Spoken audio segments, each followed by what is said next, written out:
Bonjour, dans cette capsule, je vais vous parler de matériel typique et atypique. Donc, on a parlé des différentes approches probabilistes dans la capsule précédente, puis là maintenant, on va pouvoir parler de quand on utilise du matériel, principalement dans l'approche fréquentielle pour réaliser des essais. Bien, on peut utiliser du matériel qu'on va dire plus typique, comme des dés, puis on va avoir du matériel atypique, comme un pince-feuille par exemple. Donc, l'objectif s'appuie sur l'objectif du cours qui est d'appuyer les connaissances probabilistes sur l'utilisation de différents outils et ressources, donc dans ce cas-ci particulièrement le matériel de manipulation, toujours en exerçant un jugement critique. Donc d'entrée de jeu, je vous pose la question. Si on voulait faire des activités avec un dé, quelles questions on pourrait se poser? Puis si au lieu d'avoir un seul dé, on disposait d'un grand nombre de dés, donc de 360 dés par exemple, qu'est-ce qu'on pourrait poser comme question? Donc, si on peut y aller avec des questions classiques de quelle est la probabilité d'obtenir un 3, par exemple, en lançant mon dé, mais et ce qu'on peut faire, ben, on pourrait décider de relancer ce dé-là parce que moi, c'est une histoire, en fait, que j'ai... c'est une question à laquelle j'ai tenté de répondre précédemment dans d'autres cours où on m'avait demandé est-ce que les faces sont vraiment équiprobables? Est-ce que les faces ont toutes les mêmes probabilités d'être obtenues? Donc, j'ai dit c'est une bonne question. Qu'est-ce qu'on pourrait faire? On va lancer un grand nombre de dés puis on va voir si on obtient autant de 1, 2, 3, 4, 5, 6. Donc, voici à quoi ça ressemblait dans la classe. Donc, il y avait environ j'en ai lancé, il me semble, 360. On en a retrouvé 358, en fait, qui ont été compilés. Puis, j'ai demandé, dans le fond, regroupez-vous par équipe. Puis pour chaque équipe ici, là, il était par table. Donc, sur une première table, il venait écrire combien de fois qu'ils ont eu de 1, de 2, de 3, de 4, de 5, de 6. Donc, ici, on a l'effectif, en fait, pour chacune des faces du dé. Pour l'équipe 1, 2, 3, bon, on a pour toutes les équipes. Et après ça, on a compilé, finalement, on a combien de U de 1, donc l'effectif total de 1, de 2, de 3, de 4, de 5, de 6. Et après ça, les questions qu'on s'est posées, c'est est-ce qu'on a... puis il est à noter ici qu'on aurait pu, en utilisant un dé, le lancer aussi 358 fois. Mais ici, ça nous permettait en fait de le faire tout le monde en même temps, au lieu d'avoir un seul dé là, en lançant plusieurs dés. Donc, on savait qu'en théorie, si on a 360 dés, si la probabilité est de 1 sixième, on devrait obtenir 60 de chacune des faces. Si c'est une image du tableau qui avait été produit cette fois-là. Et donc, on devrait avoir en théorie 1 sixième, donc environ 16-17%, 16,6 périodiques pour cent. Et alors qu'ici, on a obtenu, par exemple, pour le 3, on se demandait, est-ce que là, c'est normal? On aurait dû en obtenir 60, on en a obtenu 50. Donc, ça amène à se poser la question, est-ce qu'on est très loin ou est-ce qu'on est encore dans une espèce de marge d'erreur, si on veut? Donc ici, 50 sur 358, ça nous donne environ 13,9%, près de 14%. Donc on est 2-3% en dessous de ce qu'on aurait dû obtenir. Puis là, on peut se demander, est-ce que c'est normal? Est-ce que pour 358 essais, on aurait dû être plus près? Est-ce que c'est un résultat qui nous semble exceptionnel, là, dans le sens une exception ou pas? Et là, ce qu'il faudrait faire, c'est répéter cet échantillon-là un certain nombre de fois. Donc, à l'époque, on utilisait un simulateur qui ne fonctionne plus maintenant. Là, ce lien-là ne fonctionne plus malheureusement parce que c'est un simulateur qui fonctionnait avec Flash, mais on avait pu faire, pour un dé, il gagne quand il obtient un 3. Donc, on regardait, est-ce que le 3, là, c'est anormal d'avoir eu 50 fois sur 358 fois? Puis là, ici, on répétait, ici, en fait, on devait avoir 360 dés. Je pense qu'il y en a 2 qui s'étaient perdus quelque part pour les avoir lancés dans toute la classe. Et après ça, il y a une partie ici pour laquelle on reviendra, là, qui est une partie là, qui donne un sens à l'espérance de gain, l'espérance mathématique. On y reviendra dans un module suivant. Mais là où je veux attirer votre attention, ici, il me calcule en fait le pourcentage, donc la fréquence. J'ai eu 58 fois sur 360, ça me donne environ 16% que j'ai gagné. Puis le reste, environ 84% du temps, j'ai perdu, je n'avais pas un 3 finalement. Ce qui est intéressant aussi, le simulateur, ici, on voit aussi qu'il nous permet de voir cette illustration-là. Qu'est-ce que c'est? C'est l'évolution du pourcentage de parties gagnées selon le nombre de parties. Donc, on voit qu'au début, ça bouge quand même beaucoup. Donc, le pourcentage, là, après quelques lancers là, du dé, il peut changer drastiquement. Puis, après un certain nombre de fois, on voit qu'à partir d'une centaine, là, grosso modo, c'est assez stable. Ça se stabilise autour de 16%, ce qui est notre probabilité théorique historique, le 16-17%.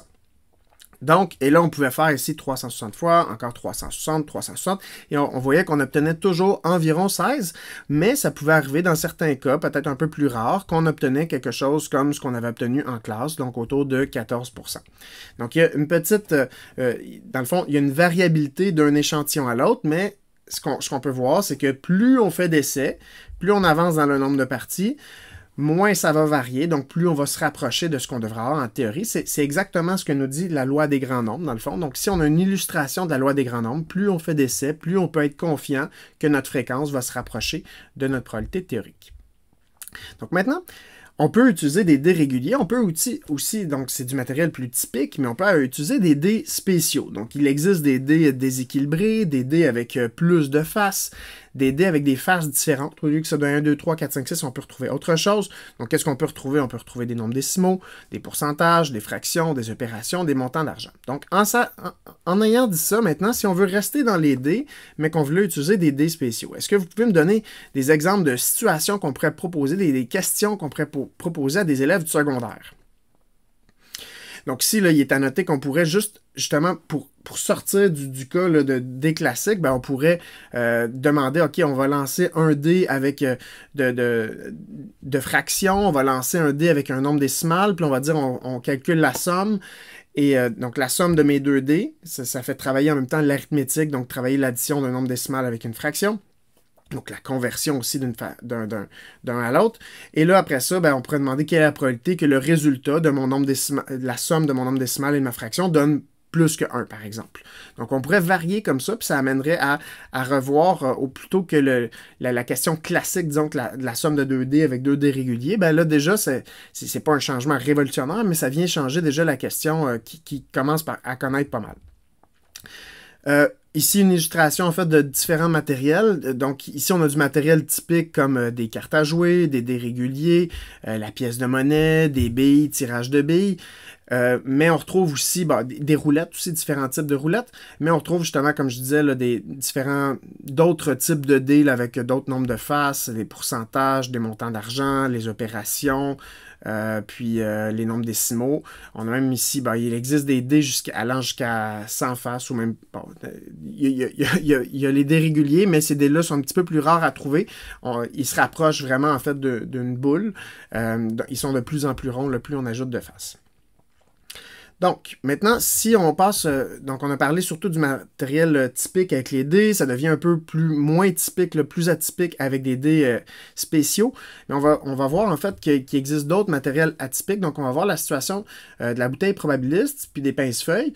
Il y aurait aussi dans le matériel atypique, mais on va y revenir dans d'autres capsules, la situation des rondelles et la situation du lancer du gobelet. Donc, on y reviendra dans les lectures et dans d'autres capsules. D'abord, avec la situation des bouteilles probabilistes, la situation est la suivante. Donc, vous avez une bouteille dont son contenu est caché. Donc, on ne voit pas ce qu'il y a à l'intérieur, mais ce qu'on sait, c'est qu'il y a 5 billes de 2 couleurs différentes. Donc, je sais par exemple qu'il y a dans celle-là, il y a des billes rouges et des billes noires. Je sais qu'il y en a 5 en tout, mais je ne sais pas combien de chaque. Ce que je sais, c'est que je peux voir une bille à la fois. En retournant la bouteille, je vois qu'ici, j'ai eu une bille rouge. J'ai eu une bille rouge encore. J'ai eu une bille noire. Et là, la question, c'est comment je peux inférer le contenu de la bouteille. Donc, ici, pour inférer le contenu de la bouteille, à moins de tricher puis d'ouvrir la bouteille, la seule façon, en fait, que je peux faire, c'est de voir une bille à la fois puis de répéter l'expérience un grand nombre de fois. Donc, ici, dans ce cas-là, on est dans l'approche fréquentielle. Donc, ça force l'entrée par l'approche fréquentielle. Donc, on a besoin de la fréquence observée. Je vous invite à éviter, on retrouve dans les documents du ministère, la probabilité fréquentielle. Une probabilité, c'est quelque chose qui est théorique en soi. Donc, probabilité fréquentielle, il y a un petit glissement par rapport à ça. J'ai déjà écrit un article par rapport à ça. Donc, je vous invite à utiliser le mot fréquence. Donc, si je reviens ici, ce que j'ai ici, ce sont des fréquences. Donc, ça, ce sont des effectifs, en fait, le nombre d'occurrences. Puis si je les mets en relation, ces effectifs-là, avec le nombre d'essais total, donc 56 sur 358, c'est ma fréquence de la face 1 que j'ai pu observer sur mon dé. Donc, je l'ai observé 56 fois la face 1 sur 358 essais. Donc, je reviens à où j'étais. Donc, Donc, si on réalise un grand nombre d'essais, ben, ça nous permettrait d'avoir une bonne idée de ce qu'il y a dans ma bouteille. Maintenant, combien? On avait déjà dit que plus je fais d'essais, plus je vais être confiant par la loi des grands nombres de ce qu'il y a vraiment dans ma bouteille. Donc, ici, je peux le faire un certain nombre de fois. Je pense que c'est important de le faire d'abord avec le matériel de manipulation. Puis après, ben, je pourrais dire, ben, maintenant que je suis convaincu que je l'ai fait, disons, 20, 30, 50, 100 fois, ben, là, on ne passera pas non plus 2 heures à tourner la bouteille. Donc là, c'est là que le simulateur devient intéressant. Donc là, je vous invite à aller sur le lien ici raccourci d'un simulateur.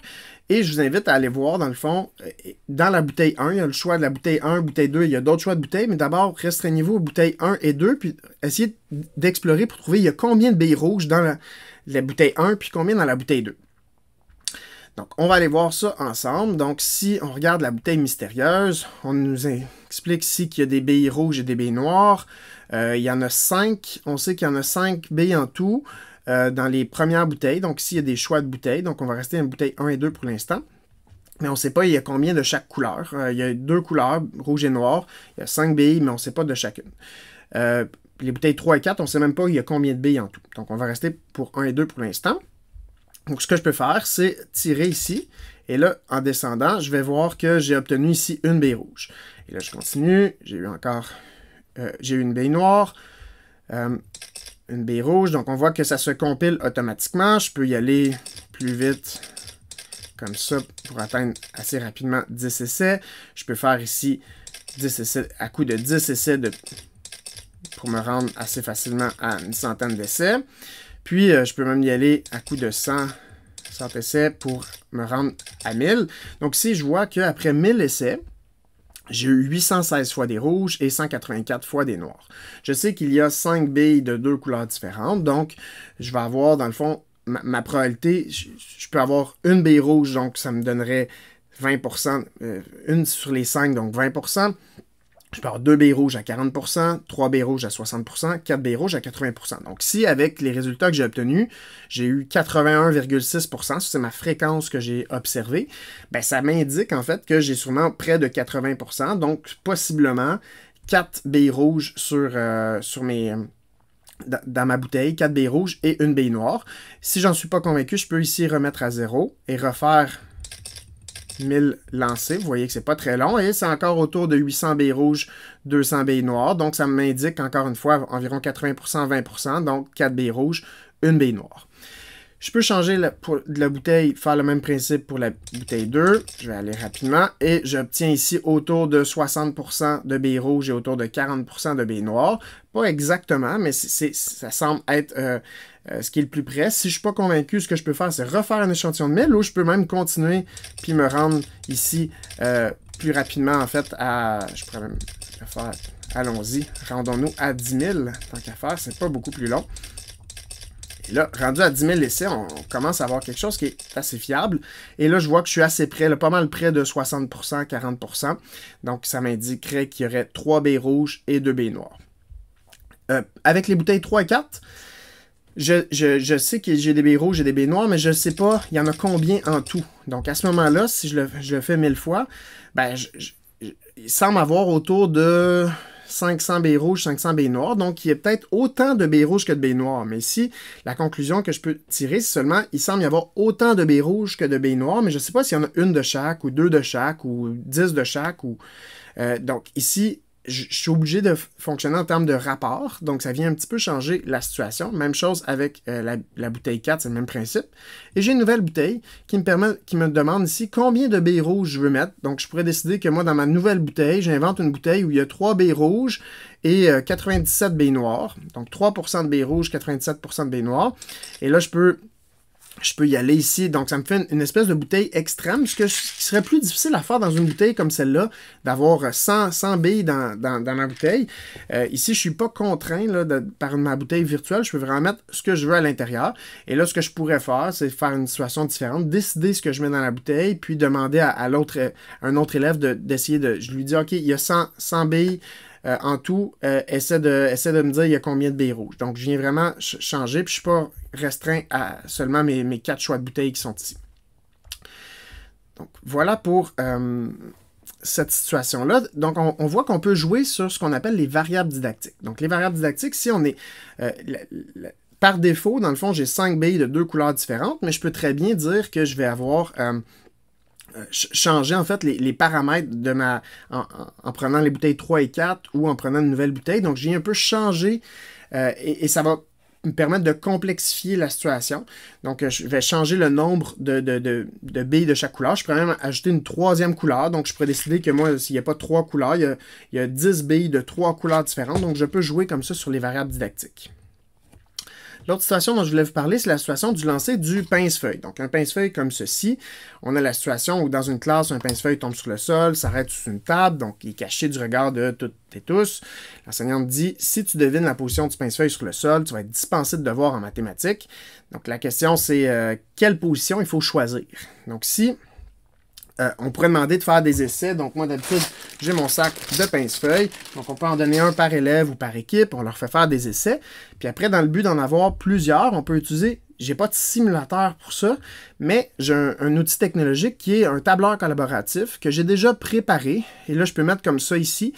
Et soit moi, je décide de le remplir par moi-même, ou je peux demander même de donner accès aux élèves pour qu'eux-mêmes vont venir le remplir. Puis, ça peut donner ça une fois rempli. Donc, on va avoir ici chacune des équipes sont venues écrire leur nom, sont venues écrire combien de fois que j'ai obtenu le pince-feuille couché, combien de fois debout, combien de fois penché et un certain nombre de fois patte en l'air. Et là, ici, il vient automatiquement me calculer le total, donc le total des effectifs, mais aussi la fréquence.